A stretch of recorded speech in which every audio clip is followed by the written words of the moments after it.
ikkinchi qismi ketdi. Xullas lowdan high, xullas low va high 500 ta pivotlar. Natija jami mana shunaqa pivotlarni soni 105 ta ekan. Xolos 2017-yildan beri hozirgacha 105 ta shunaqa pivot hosil bo'lgan ekan. O'rtacha mana shunaqa pivot hosil bo'lgandan keyin o'rtacha 65% o'sar ekan. Ya'ni bu yerda aytaylik, mana bu yerda low pivot hosil bo'ldi 500 talik. O'rtacha hisobda 65% o'sishi mumkin ekan. Endi qarang, mana bu qiziqarli mana shu. 80% ehtimol bilan o'sish, kamida 23,5%. Ya'ni 105 ta, 100 ta deylik shuni. Jami 100 ta nima bor? Pivotlar bor. Shuni 80 tasida 23,5% o'sar ekan. O'sgan ekan tarixda. Endi nima xulosa qilishimiz mumkin? Kelajakda ham o'sish ehtimoli yuqori. Mana shuncha foizda. Xullas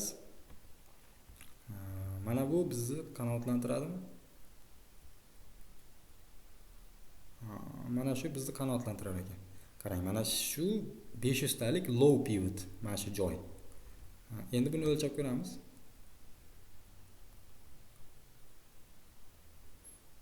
Mana 22% o'sibdi maksimum, 22% o'sibdi. Bizga yana ozgina yetmayapti. 23,5% o'sish kerak-da.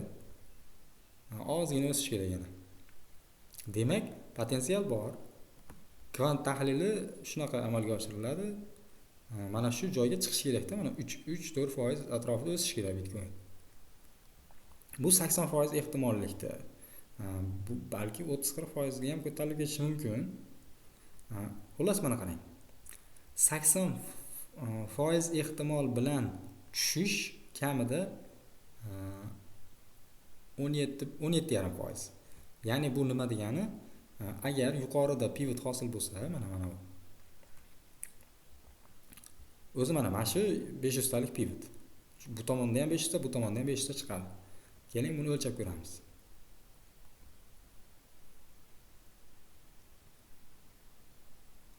14,5%. Ozgina ekan 14,5%. Bizda nima deyapti? 17,5% o'sish kerak deyapti. Endi to'g'ri, ozgina yetmay qo'ygan. Ozgina yetmay qolibdi. Bizni dasturimiz bo'yicha mana shu joygacha tushish kerak edi ekan. Endi tushmabdi. Mayli, hech qisi yo'q.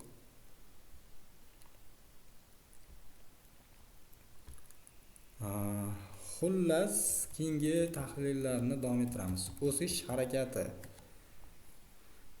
lowdan highga, faqat lowdan highgacha bo'lgan yo'nalishlar ko'radi. O'rtacha davomiyligi 35 kun. Ya'ni lowdan misol 500 talik lowdan 500 talik highgacha o'rtacha 35 kunda borar ekan narx. Lekin mana 80% ehtimol bilan bu o'rtachasi mana bu. Lekin 80% ehtimol bilan 51 kun. 51 kun ichida tugaydi. Ya'ni mana bu biz lowdan boshladik, lowdan yuqoriga. Xullas bu yerda ham pivot hosil bo'lsa, 500 talik pivot. Mana bu ham 500 talik pivot hosil bo'lsa, 80% ehtimollik bilan bu o'sish 51 kunda tugashi kerak ekan. Bu ham bitta o'rtoqlar signal. Ya'ni mana bundan qanaqa xulosa chiqarishimiz mumkin? Unda yuramiz. Xullas mana bu yerga qo'yamiz. Keyingi katta pivot mana shu joylarda bo'lish kerak ekan o'rtoqlar. Mana shu joygacha deylik. Mana shu joygacha pivot hosil bo'lish kerak, 500 talik pivot. Xulosa chiqarishimiz mumkin bo'ladi. Ya'ni bu yordamda biz bu kvant tahlili orqali nima qilishimiz mumkin? Mana bu yerda 500 talik pivot bor. Endi buni 80% ehtimollikda mana shu joygacha mana 20-maygacha 500 talik pivot hosil qilish kerak Bitcoin. Demak, nima qilishimiz mumkin? Agar mabodo bu yerda sotib olgan bo'lganimizda 50 kun ichida sotib olsak, maqsadga muvofiq bo'lardi. Bu ham buni tahlilimizga filtr sifatida qo'shadigan bo'lsak, ehtimollar nazariyasini ancha oshiradi. Xullas, qanaqa foydalanishingizga bog'liq buni demoqchiman. Keyingisi tushish. Tushish odatda foizi ham, kuni ham kamroq bo'lyapti, e'tibor beradigan bo'lsangiz. 25 kun o'rtacha ekan 80% ehtimollikda bitta pivotdan mana highdan lowgacha 80% ehtimollikda 36 kun ichida tugash kerak ekan pivotlar orasi. Ya'ni buni ham 500 talik deylik. Buni ham 500 talik. O'zi 500 talik bo'lsa kerak, bu ikkovi ham. Xullas, ikkovining orasi maksimum 35 kunda tugash kerak ekan. Ya'ni bu yerdan bunaqa pivot hosil bo'ldida 35 kun, misol uchun 30 kun o'tdi bu pivot hosil bo'lgandan keyin. Narx tushyapti, yuqorida high pivot bor 500 talik. Deyarli aytaylik qancha vaqt o'tdi? 37 kun bo'lib qoldi deylik. 37 kun. Hali ikkinchi pivot yasalgani yo'q. Low pivot. Biz bitta xulosa qilishimiz mumkin-da.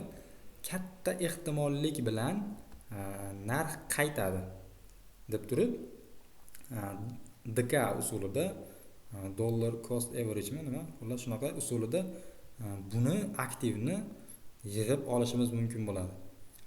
Bu faqat Bitcoinga tegishli o'rtoqlar. Misol uchun Apple, Tesla degan narsalarni men hali uni tahlil qilib ko'rganim yo'q. Lekin Bitcoinning xarakteristikasi mana shunaqa 500 talik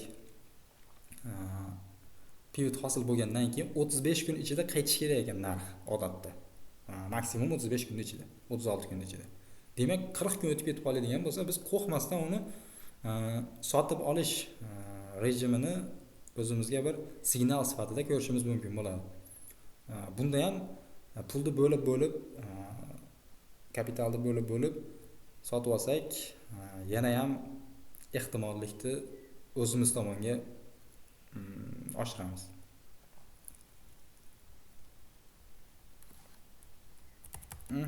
Endi mana 500 talik pivot 25, 35, 45 o'sish va tushish ehtimoli qancha? Shuni hisoblaymiz hozir. Ya'ni hisoblangan bu narsa. 25% o'sish ehtimoli. 25% o'sish ehtimoli 75% ekan. Ya'ni low pivotdan high pivotgacha 75% ehtimollikda 25% o'sish kerak ekan. Tushish ehtimoli 52% ekan. Ya'ni 25% tushish ehtimoli kamroq ekan o'sishga qaraganda. 35%, 52,5%, xullas 32,5%. 45% o'sish ehtimoli 35% ekan. Lekin tushish ehtimoli kam ekan ancha o'rtoqlar. Ko'ring mana. Jami topilgan 80 ta pivot bor ekan xolos bu 500 talikdan. Pauza emas. 3-chi qismini yozaman, hozir dasturda videoni to'lib qoldi. Hisob ozgina vaqt qoldi.